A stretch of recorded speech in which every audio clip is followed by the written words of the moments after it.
My name is Ciraj Rassool, and I'm a professor of history from the University of the Western Cape in Cape Town in South Africa, where I am also the director of the African program in Museum and Heritage Studies. For my Morphomata project, I've worked on two areas.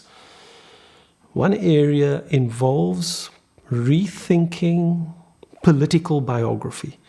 Rethinking biography that has tended to concentrate on the formal political decisions and constitutions of political movements in highly formalistic ways, also including a study of the great lives of their great leaders in very conventional, chronologically ordered ways. And I've tried to rethink biography as a serious academic practice by thinking about how one can rethink, how one can re-understand that question of the relationship between the individual and the social, the leader and the political movement. And I've come up with this idea of biographic relations, which understands biography and autobiography together, and which secondly tries to understand how lives are made as ongoing productions, so that thinks about processes of biographic formation in life itself, so that life is lived as an autobiographical story. My second project, which I'd never thought of as biographical before until I came to Morphomata, until I prepared to come here, is my work on human remains repatriation.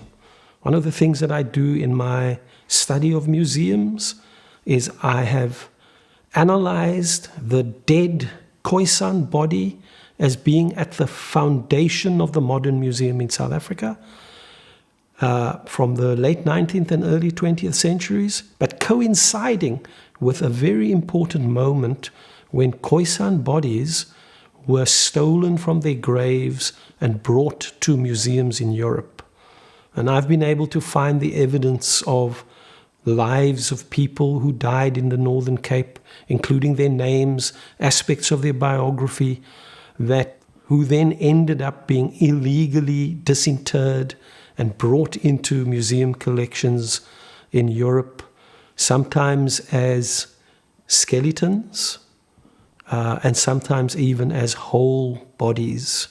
And then I've studied the lives of these remains in the museum. One of the pleasures of being at Morphomata in Cologne, in Germany at this time, is that it is necessary for me to understand the academic structure of a German university and a university in the German-speaking world, because some of these questions I study in Austria.